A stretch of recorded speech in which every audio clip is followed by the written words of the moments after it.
Wahabi ni dahsyat ni, makin mengganas. Hati-hatilah tuan-tuan. Ya, kita nak jelaskan pada masyarakat, bukan ustaz-ustaz kita atau ulama-ulama kita bergaduh-gaduh, bukan. Kadang-kadang orang dia tak faham. Ni apa nak ustaz-ustaz ni gaduh, yang ni kata dia, ni kata dia. Bukan pasal kata mengata, tapi nak menegakkan yang hak.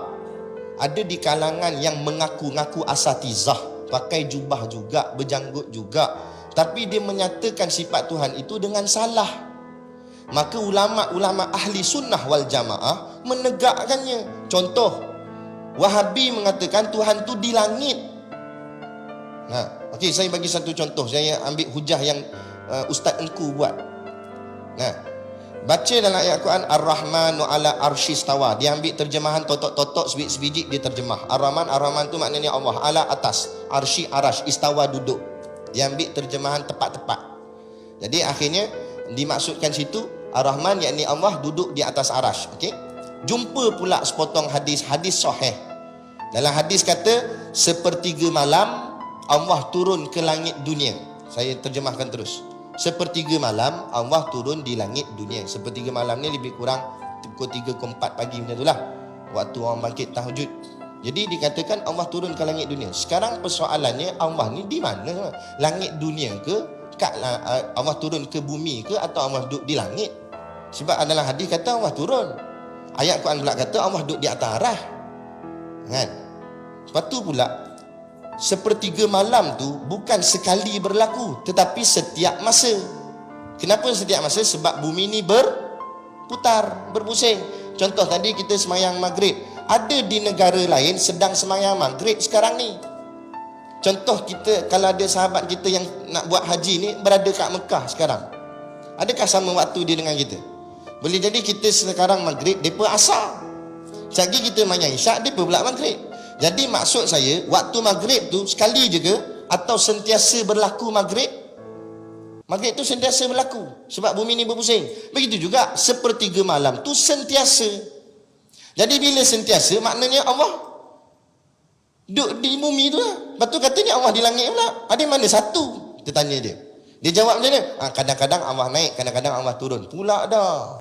Lepas tu kita kata tidak, Allah tidak bertempat, kerana tempat itu makhluk. Ada seorang sahabat saya, dia ngaji pondok dulu. Lepas ngaji pondok, dia ngaji sebuah universiti. Akhirnya lecturer dalam universiti dia tu ajar, kata Tuhan di langit. Dia dengar pelik sebab dia ngaji pondok tak begitu. Dia pun cuba angkat tangan, dia kata, ya Syekh, kalau dikatakan Tuhan di langit, saya nak tanya, langit tu siapa cipta ya Syekh? Syekh tu kata langit tu Allah lah cipta. Kalau Allah cipta, makna langit tu makhluk. Ya, naam, kata Syekh.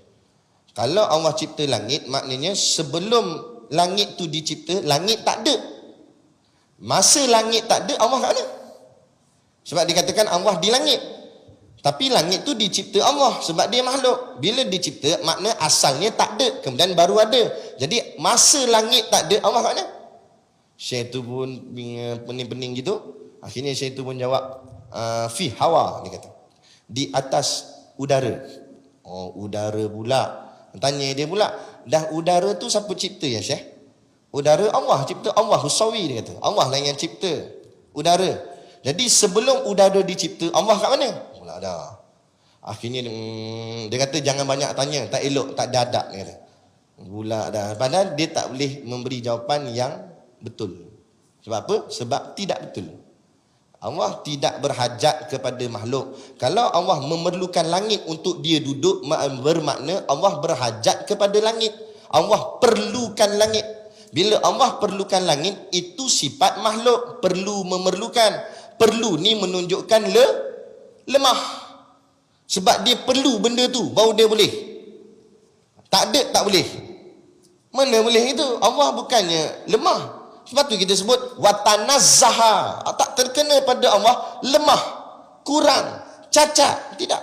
An musyabahatil hawadis. Keserupaannya seperti makhluk. Tidak.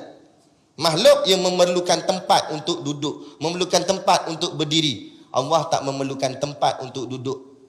Kalau Allah memerlukan tempat, bermakna Allah lemah, kena ada tempat baru boleh Allah duduk.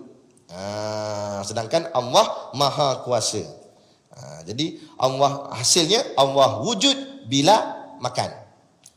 Bukan makan ni, makan tu tempat. Allah ada tanpa tempat. Pegang situ kemah-kemah. Itulah akidah ahli sunnah wal jamaah.